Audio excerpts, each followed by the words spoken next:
A'udzu billahi minasyaitonir rajim.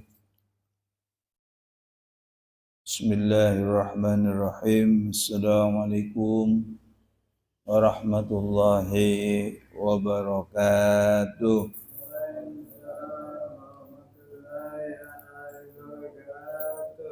Bismillahilladzi la yadurru ma'a ismihi syai'un fil ardi wala fis sama' wa huwas sami'ul 'alim.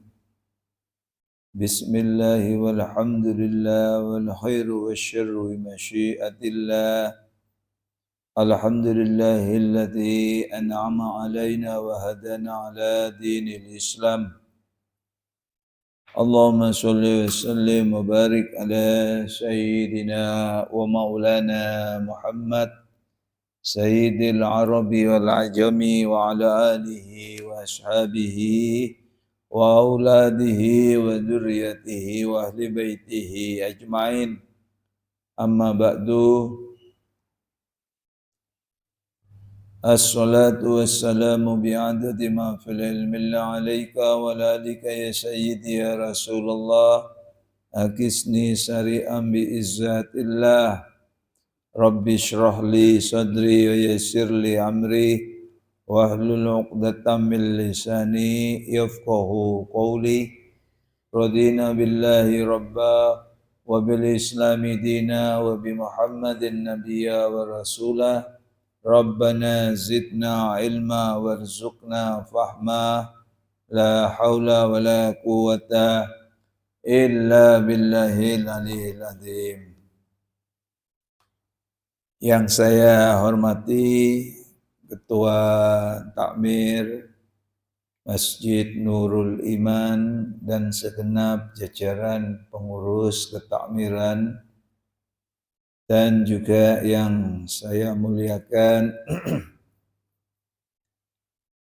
para asatid, para alim yang dimuliakan Allah Subhanahu wa taala, jamaah yang dirahmati, dimuliakan oleh Allah Subhanahu wa taala. Pada malam ini marilah kita tidak lupa bersyukur kepada Allah Subhanahu wa taala atas segala limpahan rahmat yang telah diberikan kepada kita semua.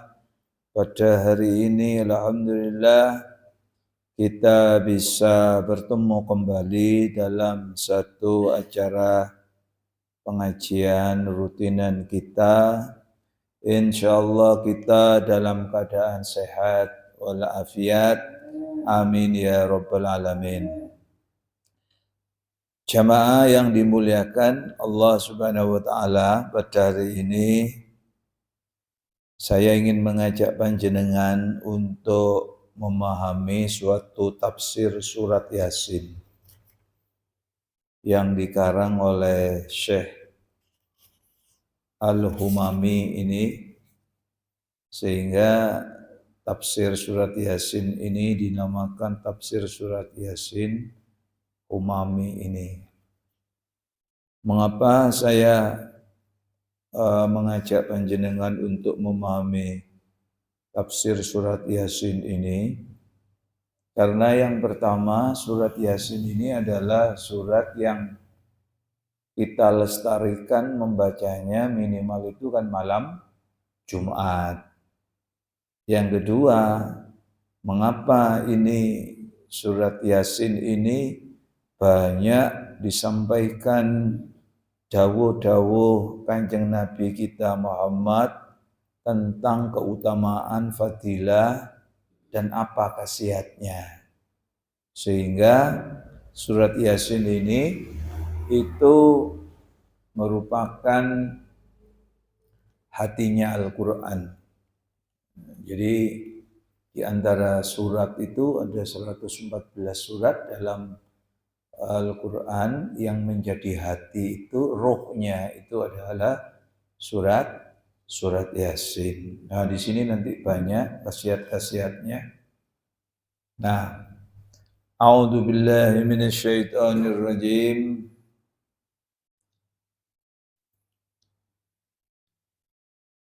Wa ila hadrati ilal muallif Surat Yasin li Syekh Humami zadahu wa rahimahullahu ta'ala amin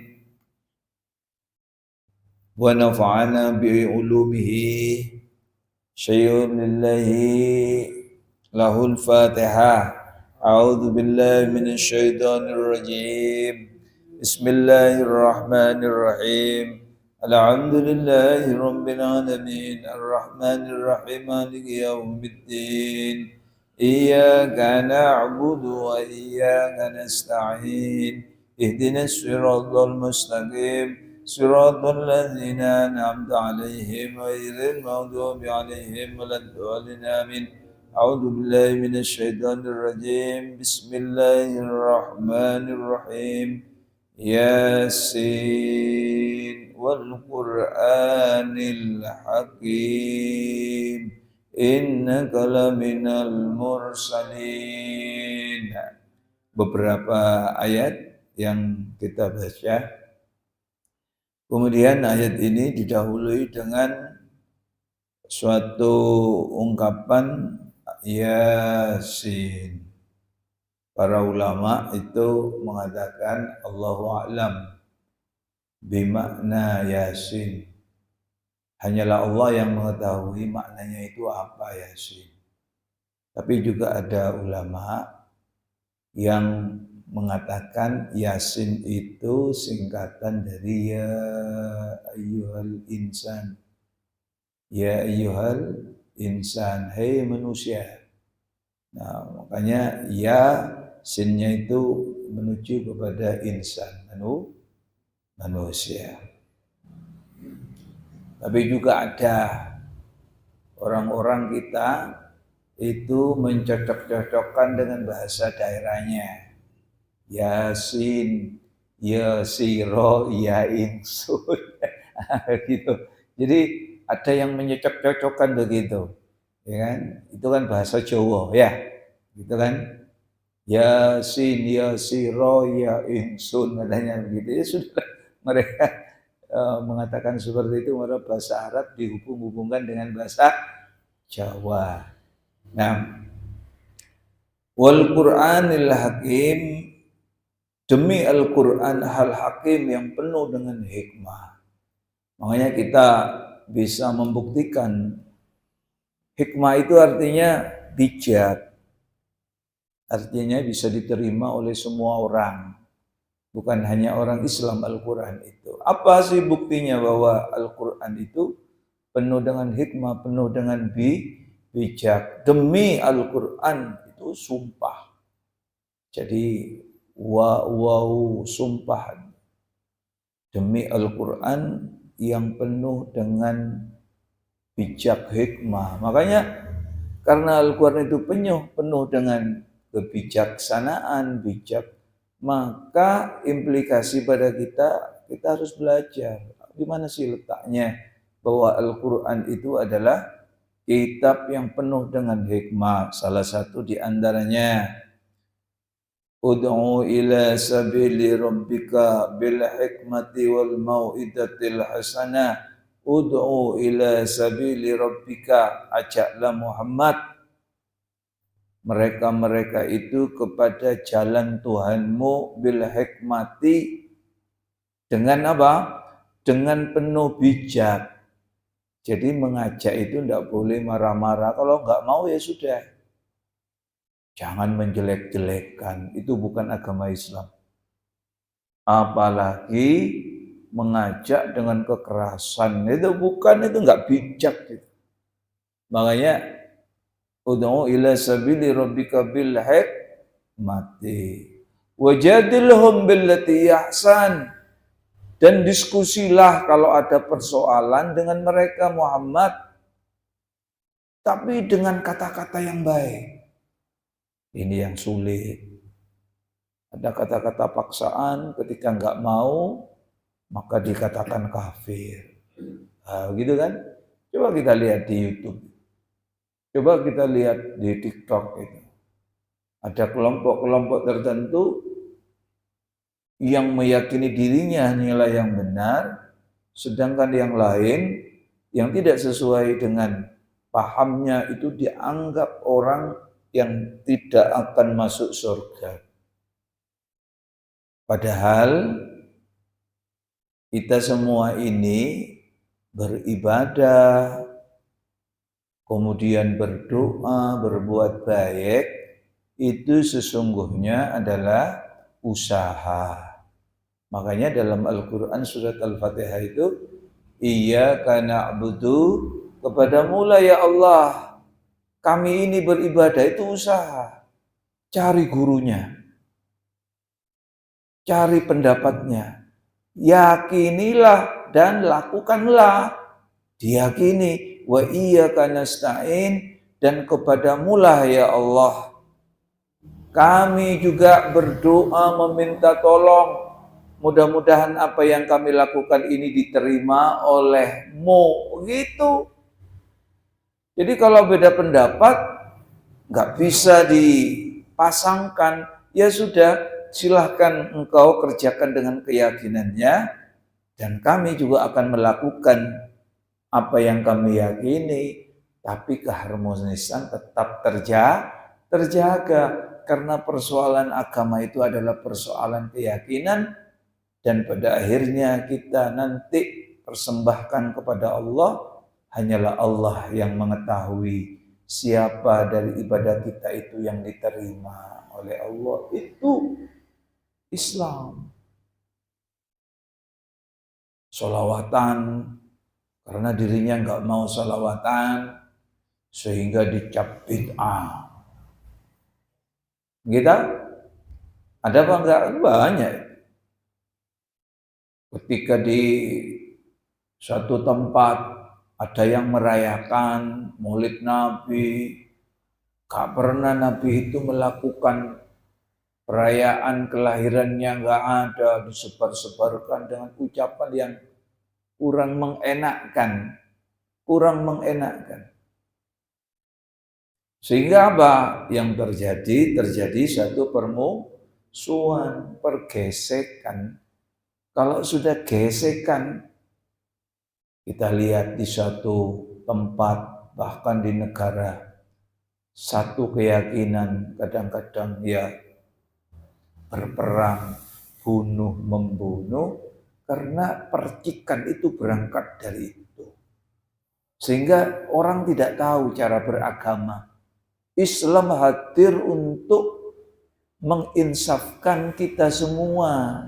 Makanya wal Qur'anil Hakim, demi Al-Quran yang penuh dengan hikmah, bijak. Salah satu di antaranya ya. Ada ayat tadi itu, kalau saya maknai, itu di mana itu Ustaz? Itu di surat Al-Anfal, di surat An-Nahl 125.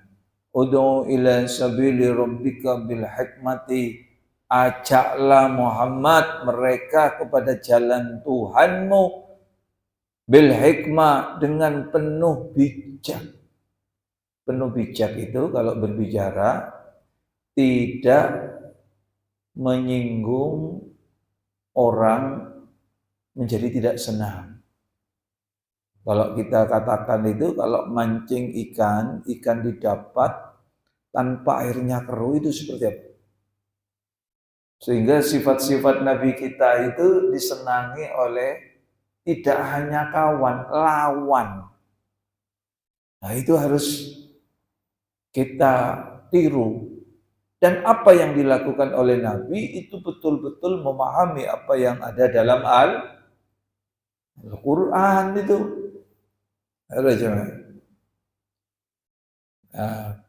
Wajadilhum billati ahsan, berdebatlah engkau Muhammad dengan mereka, tapi dengan satu perdebatan yang menyejukkan hati. Kalau sudah enggak sama, ya sudah. Lakum dinukum waliyadin. Agamamu ya agamamu, ya agamaku ya agamaku. Walana a'maluna walakum a'malukum. Amalnya panjenengan ya sudah kerjakan, dan amalku aku akan kerjakan, tapi hal-hal yang bersifat kemanusiaan ayo tetap berjalan, jangan sampai satu tidak nyapa. Nah, begitu. Itu Al-Quran wal Quranil Hakim, demi Al-Quran yang penuh dengan hikmah. Hikmah maksudnya apa? Penuh dengan bijak. Itu. Inna rabbaka huwa a'lamu biman dhalla. Sesungguhnya Tuhanmu itu telah tahu kepada orang yang tersesat di jalannya. Wa huwa a'lamu bil muhtadin. Dan ia pun juga tahu siapa di antara mereka yang mendapatkan petunjuk. Pangeran sudah tahu, jangan kita yang menghakimi. Loh, ayat itu coba kita paham. Sehingga kadang-kadang mengatakan, kalian kafir. Karena ini, mereka nggak tahu bahwa ketika Rasulullah sudah mewariskan kepada kita, lahir para ulama menafsirkan sekian. Sehingga penafsirannya beda. Ya sudah, karena diyakini sendiri. Nah, kita kembali kepada surat Al-Fatihah tadi itu. Iyyaka na'budu, kepadamu ya Allah kami itu menyembah, beribadah, berusaha. Tapi enggak lupa, wa iyyaka nasta'in, kepadamu lah ya Allah aku minta tolong. Mudah-mudahan apa yang kami persembahkan, kami ini datang ke sini sholat ya Allah, dengan keyakinan kami, dengan mengikuti apa yang telah kami cari ilmunya, berguru kepada ulama, mudah-mudahan diterima. Itulah yang kita namakan dengan hakikat kenyataan. Nyatanya kita nggak tahu semuanya, kita masih belum ketemu Allah ya nanti. Kita nggak tahu. Ayo sekarang diyakini. Karena hingga saat ini Allah tidak pernah membisikkan kepada kita, sampean itu benar, yang itu salah, nggak ada seperti itu. Kita. Nah, gitu. Makanya di Yasin itu wal Qur'anil Hakim, demi Al-Quran yang penuh dengan bijak. Maksudnya pelajari. Jangan sampai tidak dipelajari. Ada juga dalam Al-Quran kelanjutan dari itu. Wala in aqabtum wa'aqibu bimisli ma uqibtum bih wala in sabartum lahuwa khairul lisabirin. Berarti ayat An-Nahl 1 dan 6 itu. Wala in aqabtum, dan jikalau engkau mau membalas karena engkau disakiti, fa'aqibu bimisli ma uqibtum bih, maka balaslah sesuai dengan apa yang telah engkau rasakan. Pada adil, gitu. Jadi kalau kita dicewer, cewer juga begitu. Jangan dicewer kemudian kita mengeluarkan pisau, itu ya nggak adil. Makanya kisos itu ya adil. Supposing siapa yang membunuh, ya harus dibunuh. Begitu. Al-Quran itu penuh dengan hikmah. Saya ulangi lagi. Wa in aqabtum wa'aqibu bimisli ma uqibtum bih. Dan jika engkau ingin membalas, wa'aqibu bimisli ma uqibtum bih, maka balaslah sesuai yang engkau terima. Wala in sabartum, dan jika engkau itu sabar, lahuwa khairul lisabirin, sesungguhnya sabar itu lebih utama. Apik, bagus apa enggak Islam itu? Di kampleng semua nih, ya kita ditempeleng, di kampleng juga. Gitu. Tapi kalau sabar, diam seperti Nabi kita. Jadi Nabi kita kuat apa enggak kita seperti Nabi kita? Ketika dilempar kepalanya sampai terluka, bahkan bocor. Tapi Allahumma di qaumi, ya Allah tunjukilah kaum kami. Fa innahum la ya'lamun, karena mereka kaum yang masih belum tahu. Adil apa enggak Al-Quran itu kalau seperti itu? Adil. Al-Quran itu luar biasa.